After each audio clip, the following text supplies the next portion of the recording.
Gum ഐസികൾ എങ്ങനെ remove ചെയ്യാൻ നോക്കാം. 7150 എന്ന് പറഞ്ഞാൽ ക്വാൾകോമിൻ്റെ പോക്കോ X3ൻ്റെ CPU ആണ്. ഈ ടൈപ്പ് ബ്ലേഡാണ് ഞാൻ യൂസ് ചെയ്യുന്നത്. പിന്നെ ഹീറ്റ് 300 ഹീറ്റും 50 എയറും. അത് അവനവൻ്റെ കംഫർട്ടിനനുസരിച്ചിട്ട് ബ്ലേഡും ഹീറ്റും എയറും അല്ല, സ്വന്തം കംഫർട്ടിനനുസരിച്ചിട്ട് സെറ്റ് ചെയ്യാവുന്നതാണ്. ഇന്ന ഹീറ്റിലേ ഊരാവുന്നൊന്നുമില്ല. അവനവൻ്റെ ഇഷ്ടത്തിന് അവനവൻക്ക് കംഫർട്ടായി തോന്നുന്ന ഹീറ്റിൽ സെറ്റ് ചെയ്താൽ മതി. നമ്മൾ ഗമ്മ് റിമൂവ് ആക്കുമ്പോൾ അടുത്തുള്ള കമ്പോണൻറ്റുകൾ പോവാതെ നോക്കണം. ഐസ് റിമൂവ് ആക്കുന്നതിന് മുമ്പ് ജസ്റ്റ് കുറച്ച് ഫ്ലക്സ് സൈഡിൽ അപ്ലൈ ചെയ്ത് കൊടുക്കുക. അതിനുശേഷം റൗണ്ടിൽ ഹീറ്റ് അടിക്കുക. ഒരു സൈഡിൽ ഹീറ്റ് അടിച്ച് പിടിക്കരുത്.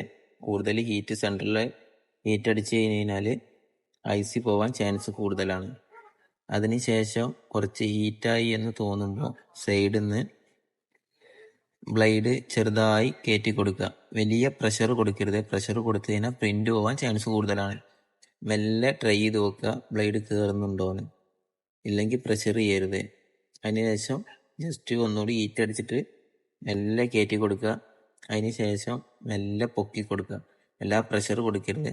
അത് ഓട്ടോമാറ്റിക് ജസ്റ്റ് പൊക്കുമ്പോഴേ അത് റിമൂവ് ആയി പോരുന്നത് നമുക്ക് കാണാം. പ്രഷർ കൊടുത്താൽ ഐസിയിൽ ബോർഡിലും പ്രിന്റ് പോകാൻ ചാൻസ് ഉണ്ട്.